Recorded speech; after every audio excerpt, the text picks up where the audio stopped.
Walipoenda mbele ya Musa na mbele ya Haruni, hoja yao ni ipi? Wanasema, wewe Musa, usijifanye wewe ndio mtakatifu kuliko sisi wengine wote, na sisi pia tu watakatifu, na Mungu yuko kati yetu. Hicho mnachokifanya na sisi tuna uwezo wa kufanya, hebu tupisheni tufanye na sisi. Haleluya, haleluya.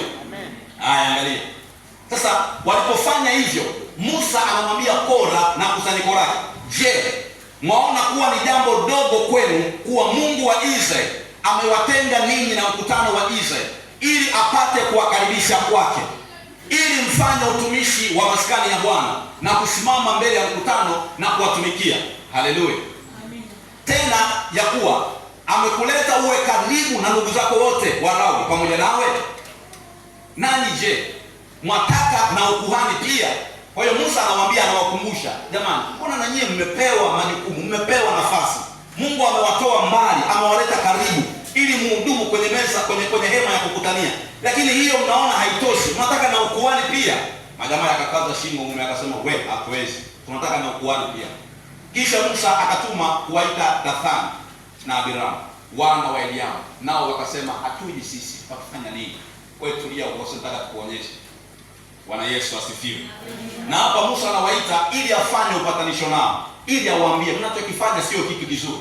Lakini jamaa akamwambia, bwana, sisi hatuji huko. Je, ni jambo dogo wewe kutuleta? Angalia wanachomwambia, yaani pamoja na kwamba wamemgomea, lakini wanatuma lawama. Wanasema, wewe Musa, je, ni jambo dogo wewe kutuleta kutoka nchi iliyojaa maziwa na asali ili kutuua jangwani? Sasa wanamaanisha nchi iliyojaa maziwa na asali, manake Misri walikotoka. Haleluya. Anasema, umetoa kule kulikojaa maziwa na asali ili kutuua jangwani. Halafu anasema, lakini pamoja na hayo wajikuza mwenyewe uwe mkuu juu yetu kabisa.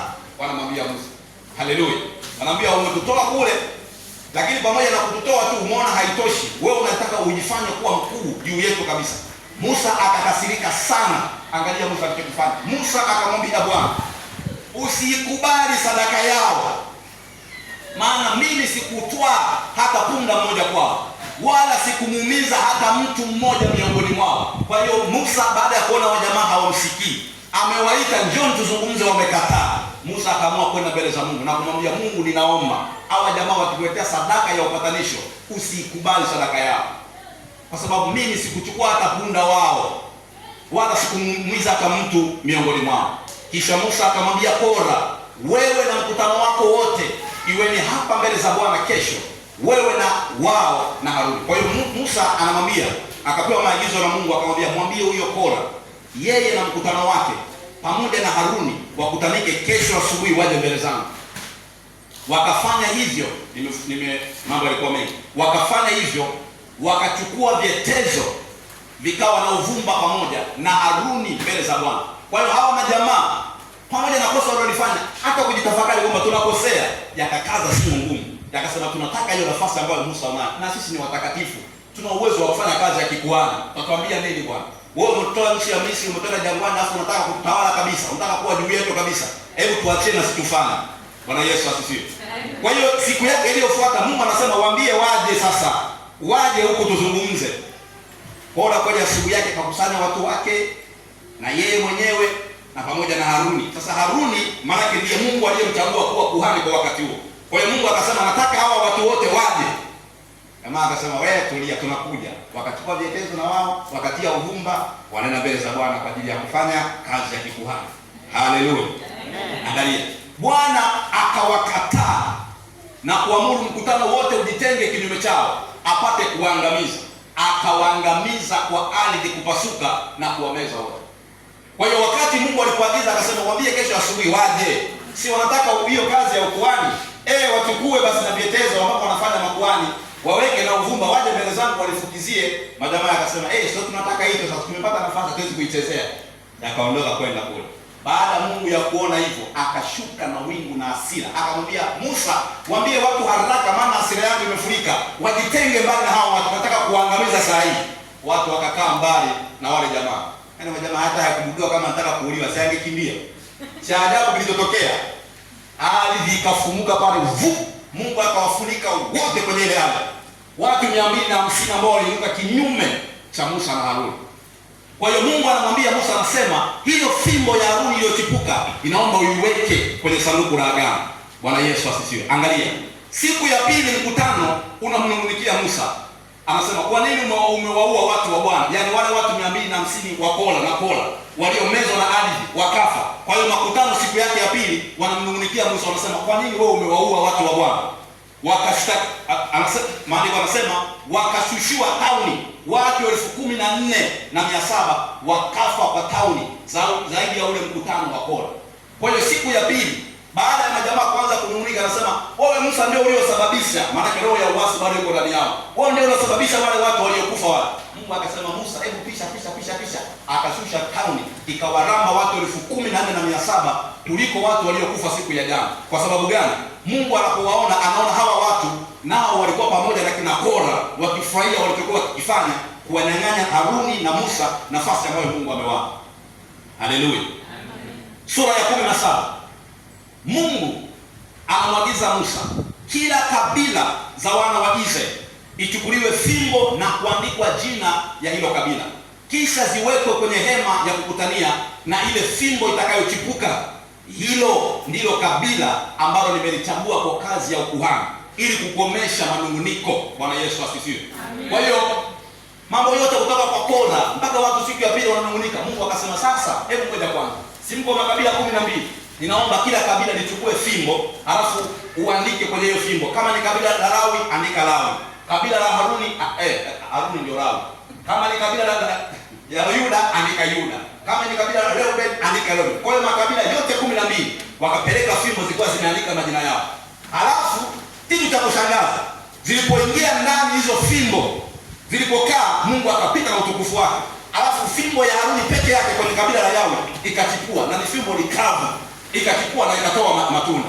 Mungu akasema sasa, hiyo fimbo ya Haruni, hili ndilo kabila ambalo nimelichagua na ndilo ambalo nataka linitumikie kwa kazi ya ukuhani. Nyinyi wengine mnaonung'unika kuanzia leo iwe mwisho na mwanzo. Na jamaa kutokea hapo wakafunga midomo.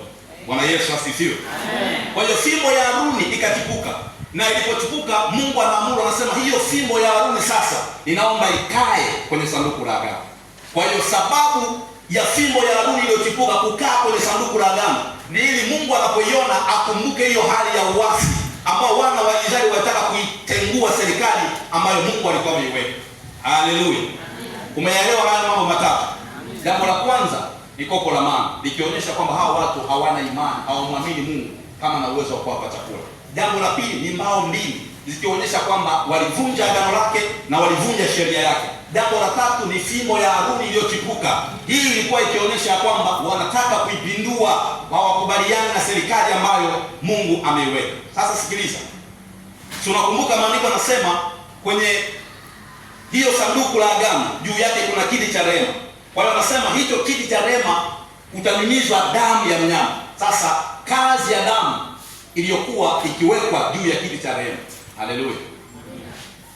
Mambo ya Walawi 16, 14 na 15.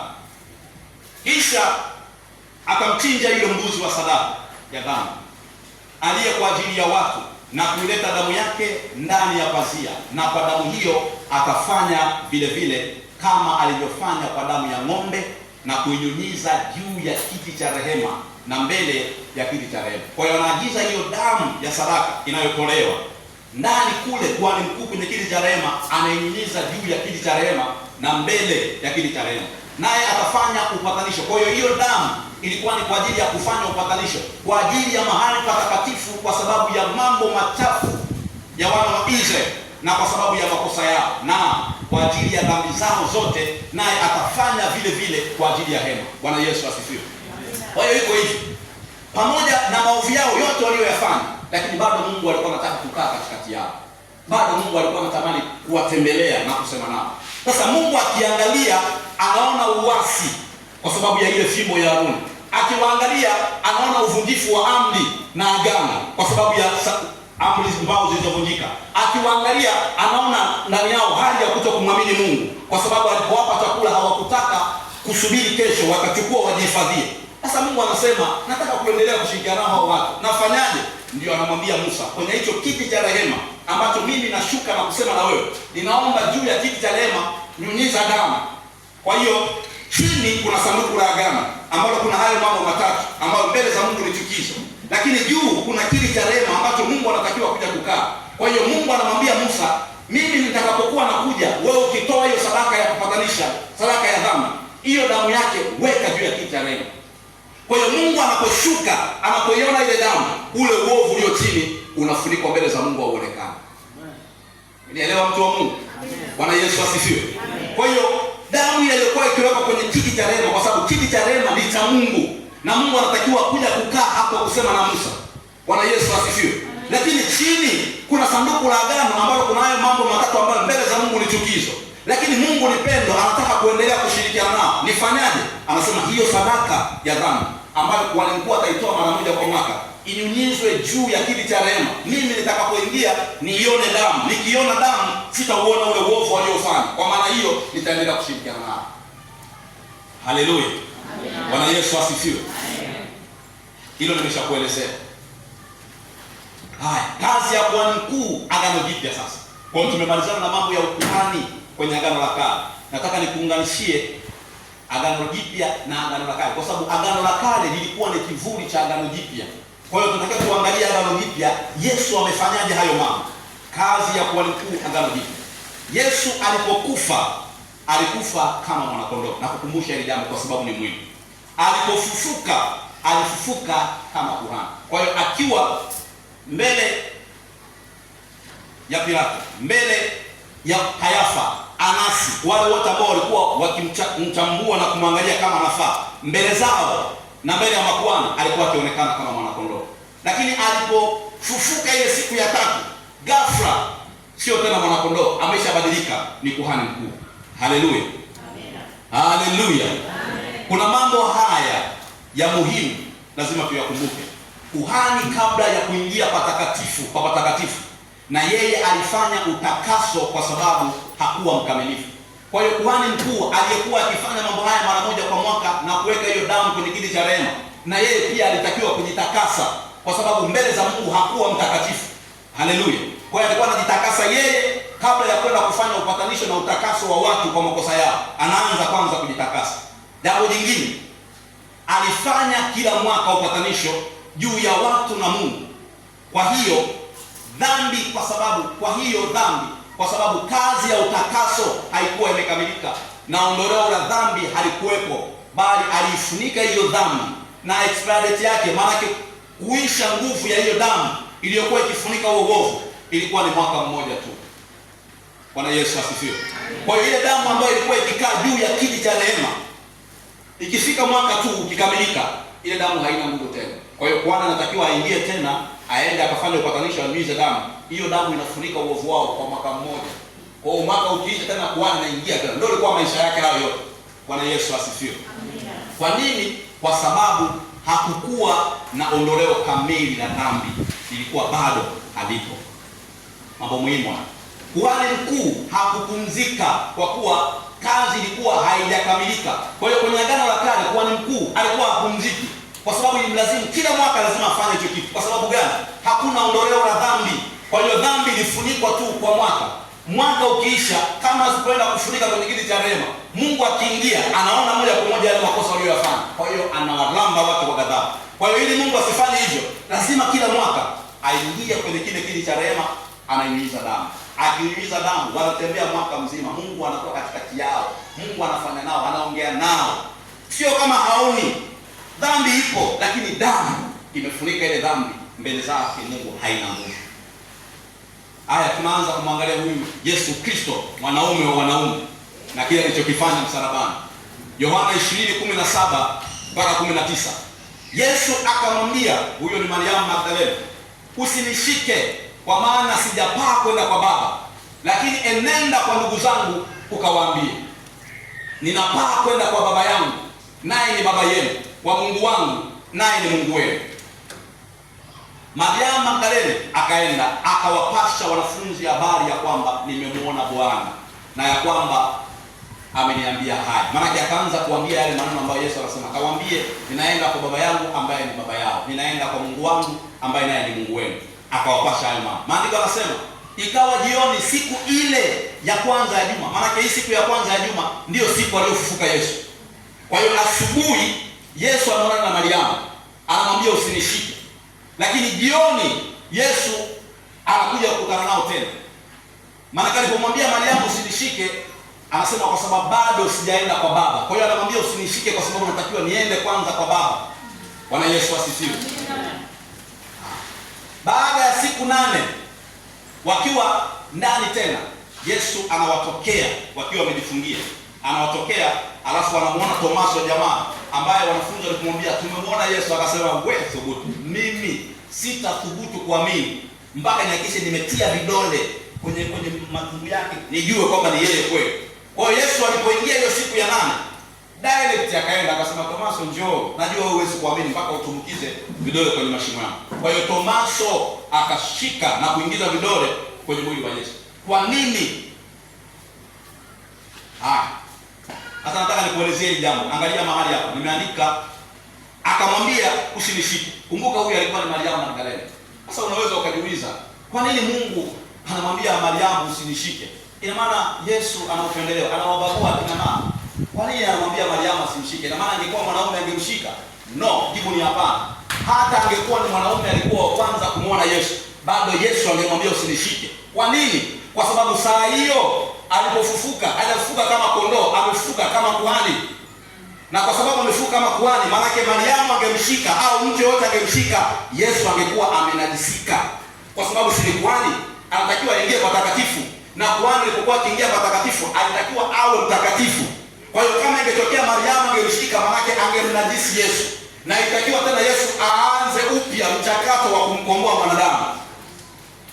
Haleluya. Bwana Yesu asifiwe. Kwa hiyo anamwambia usinishike, sio kwamba anawatenga au hawapende akina mama. No, kwa sababu anatakiwa aende mahali hapa. Angalia Waebrania 9:11-12. Lakini Kristo akiisha kuja, aliyekuwa ni mkuu wa mambo mema yatakayokuwapo, kwa hema iliyo kubwa na kamili zaidi, isiyofanyika kwa mikono, maana yake isiyo ya ulimwengu huu, wala si kwa damu ya mbuzi na ndama, bali kwa damu yake mwenyewe aliingia mara moja tu katika patakatifu, akiisha kupata ukombozi wa milele. Kwa hiyo ile siku Yesu anamwambia Magdalene usinishike, kwa sababu alikuwa anatakiwa kama kuhani mkuu abebe damu yake mwenyewe aipeleke patakatifu pa mbinguni, sio pa duniani.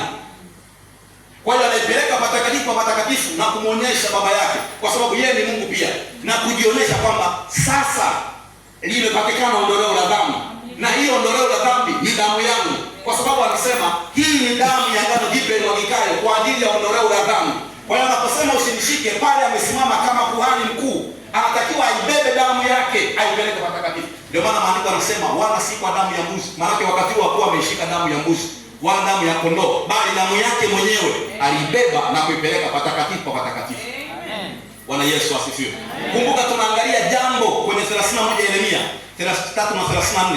Anasema ndani ya hilo agano kutakuwa na kusamehewa dhambi, uovu hautakumbukwa. Kwa hiyo Yesu anayatimiza haya yote ili kuhakikisha ndani ya hilo agano jipya hakuna uovu unaokumbukwa na makosa na dhambi za watu zinasamehewa. Haleluya. Amen. Maandiko yanasema aliingia mara moja tu katika patakatifu akiisha kupata ukombozi wa milele. Kwa hiyo hiyo damu yake iliyoingia mara moja patakatifu ilitosha kuleta ukombozi wa milele. Yaani Yesu hana mpango wa kufa mara mbili kukukomboa. Alikufa mara moja, na hiyo mara moja ilikuwa milele kwa ondoleo la dhambi yako. Bwana Yesu asifiwe sana. Bwana Yesu asifiwe. Kilichobakia kwako ni kuiamini kazi ya msalaba. Haleluya. Kwa hiyo sio kama unasema nasubiria Yesu atakufa kwa ajili ya makosa yangu tena. Yesu alishakufa mara moja na kaibeba damu yake akaipeleka patakatifu mara moja. Kama kuhani mkuu alivyokuwa anaibeba damu na kupeleka kwenye kiti cha rehema ili kufunika zile dhambi za hao watu, ndivyo Yesu alivyoibeba damu yake na kuipeleka kwenye kiti cha rehema kilicho halisi mbinguni, akaiweka pale.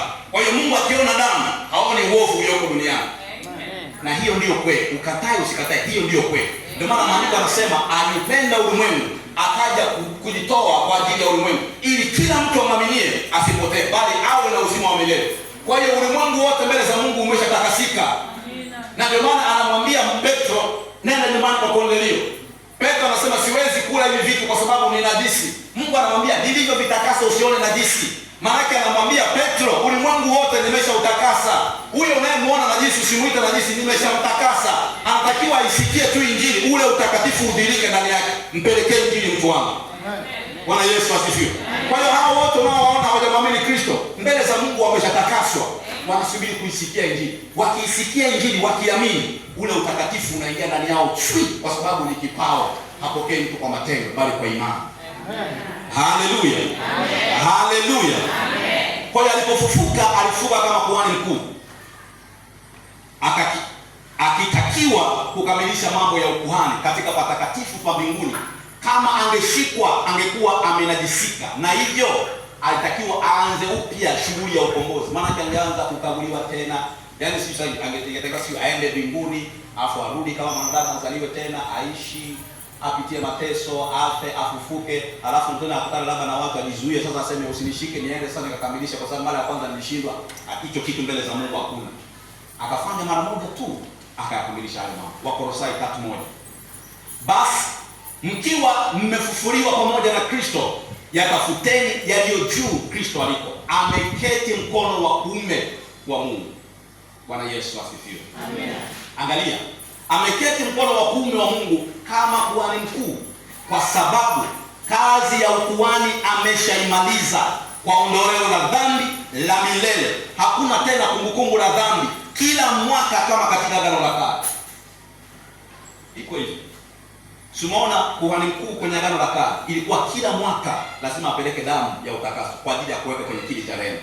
Kwa hiyo hakupata nafasi ya kupumzika, hakupata nafasi ya kutulia, kwa sababu kazi ya utakaso ilikuwa haijakamilika na ondoleo la dhambi alikuweko, dhambi ilikuwa ikifunikwa.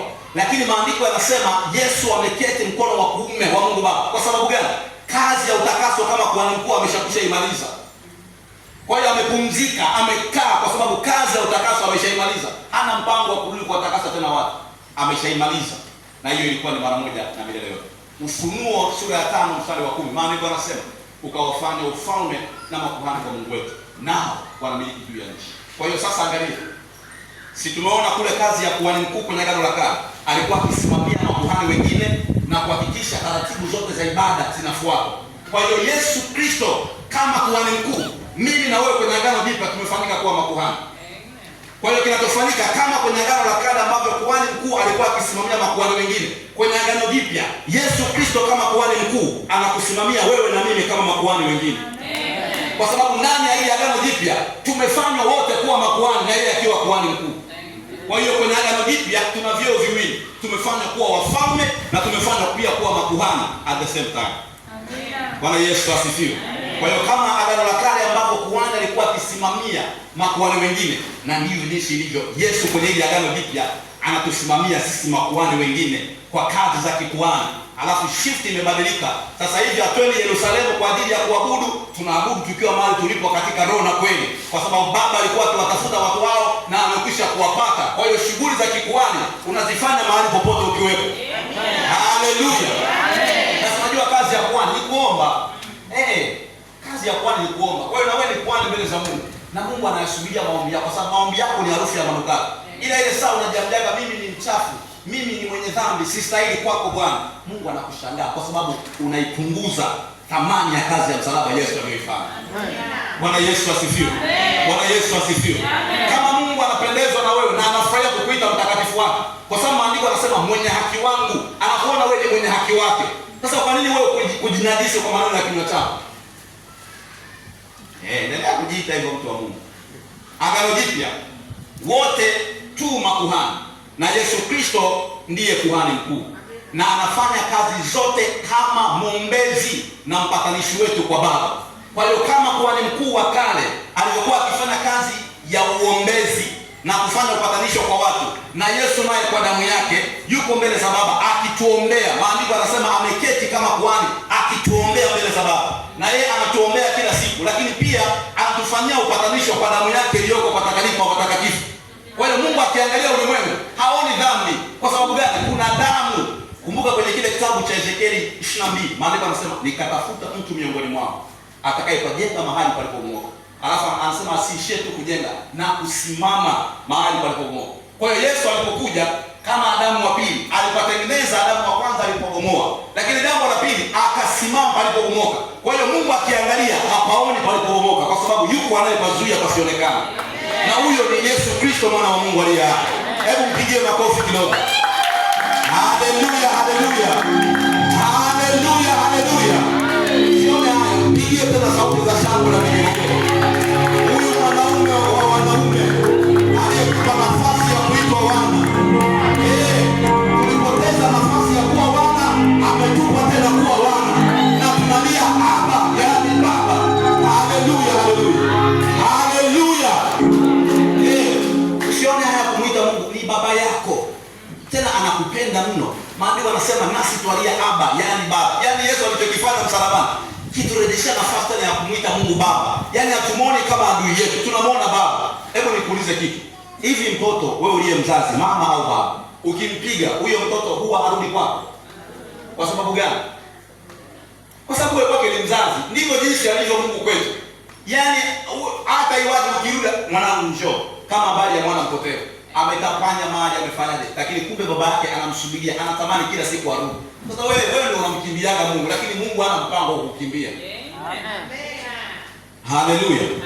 Damu yake ndiye damu ya agano jipya kwa ondoleo la dhambi, ili Mungu asikumbuke tena, kama alivyosema katika ile agano. Kwa hiyo Yesu alichokifanya kilikamilisha kile alichokisema, kwamba ndani ya hilo agano jipya maovu yao nitayasamehe na dhambi yao sitaikumbuka tena. Ndivyo jinsi ilivyo na ndivyo jinsi itakavyokuwa milele na milele. Hakutushirikisha kufanya chochote katika hili agano jipya kulifanya, bali kila kitu alifanya Mungu ili kuhakikisha yote aliyoyasema juu ya agano hili jipya yanatimizwa.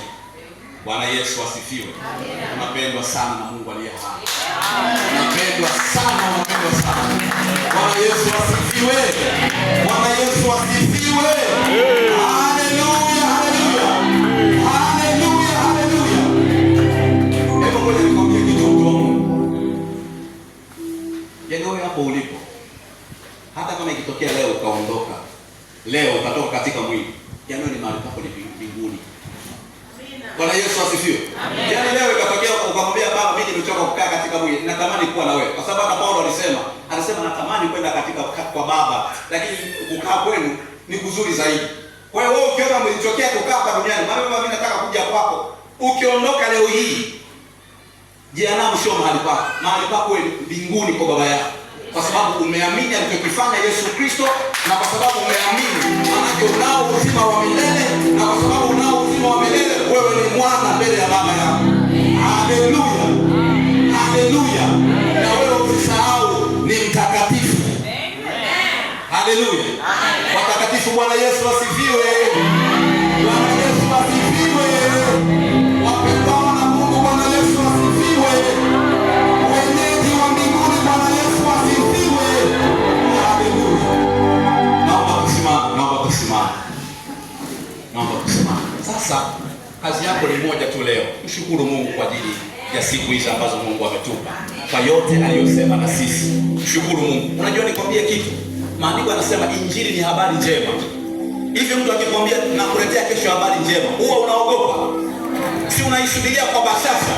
Kwa hiyo injili ni habari njema. Unapoisikia injili, lazima ndani yako uwe na furaha, moyo wako uchangamke. Ukiona moyo wako uchangamke, Bwana Yesu asifiwe. Hebu naomba praise mtupe wimbo mmoja, alafu kwa pamoja tutaingia kwenye kumshukuru Mungu kwa ajili ya siku 6 alizotupa na yale yote ambayo ametusemesha. Karibu kwa wimbo. Nasema